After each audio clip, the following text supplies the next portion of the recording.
The next question is from Abdul Qadir Kabir from Nigeria. The Quran mentions that it's Allah who guides whom He wills and leads astray whom He wills. If Allah is the one who guides, then how can He punish the ones who are led astray? And that's a very good question asked by Abdul Qadir. What is referring to is a verse of the Quran from Surah Ibrahim, chapter number 14, verse number 4, that it's Allah who guides who He wishes and He leads astray who He wishes. So, based on the verse of the Quran, the question is posing, then how can Allah punish those people who have gone astray, if Allah is the one who leads astray? Before I give the answer, I'd like to give an example that if there is a teacher who is teaching the class and telling the students that this is the portion of the examination and the teaches the complete portion of a particular subject, gives the textbook, the rules and regulation, and there's one student who's very intelligent, who comes and asks the teacher questions, the teacher clarifies, gives the student more time. There's another student who bunks the classes, who keeps on teasing the teacher in the classroom, doesn't obey the teacher, criticizes the teacher, doesn't ask any question. But as the teacher realizes that that student who's intelligent and asking questions and which teacher has guided him is bound to score good marks in the examination. And the student who plays hooky and who criticizes the teacher, doesn't listen to the teacher, is bound to fail.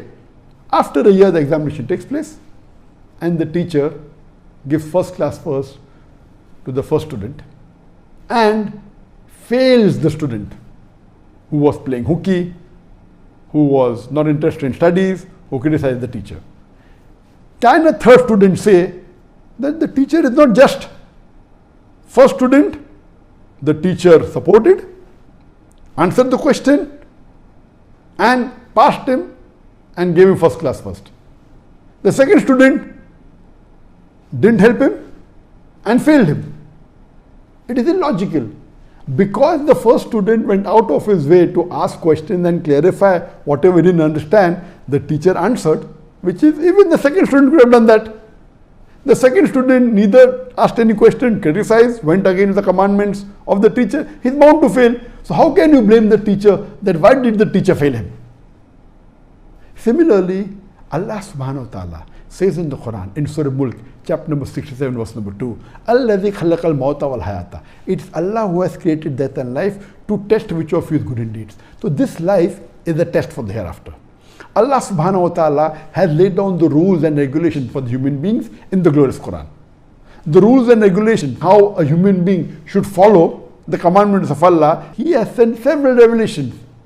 But the last and final revelation, which is available in the authentic form, in the original form, is the glorious Quran.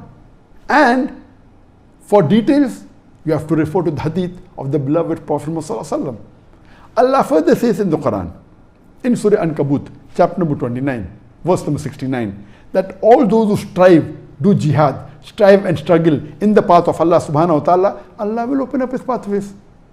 Allah says in Surah Ghafir, chapter number 40, verse number 28, but Allah will not guide those who do transgression and those who tell lies. So Allah is very clear cut. Those who strive in the way of Allah subhanahu wa ta'ala, Allah will open up His pathways and put them in Jannah. All those who do transgression and do sin and who lie, Allah will not guide them. So those people who are misguided are not following the rules of Allah subhanahu wa ta'ala given in the Quran and the Sahih Hadith. Similarly, the example of the teacher, that a student who wants to learn more, asks questions and strives to know more knowledge, is the example of Surah Ankabut chapter 29 verse 69, that those who strive in the way of Allah subhanahu wa ta'ala, Allah will open up the pathways and put them in Jannah.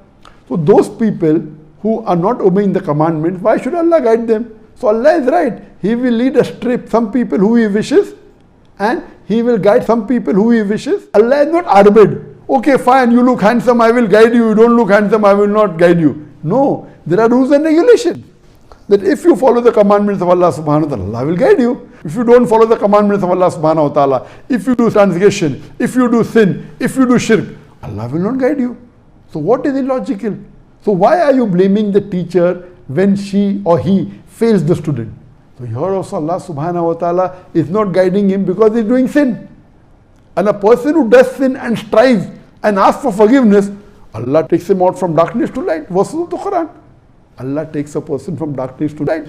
Those who have the desire to follow the commandment of Allah subhanahu wa ta'ala, even if they sin, if they ask for forgiveness, Allah will forgive them. Allah will lead them to the straight path. But those people who abuse Allah, who do shirk, who don't follow His commandments, surely He will lead them astray. Leading astray means they will go to Jahannam. So this is totally logical. Allah subhanahu wa ta'ala is the most just, as Allah says in the Quran in Surah Nisa, chapter 4, number 40, Allah is never unjust in the least degree. Hope that answers the question.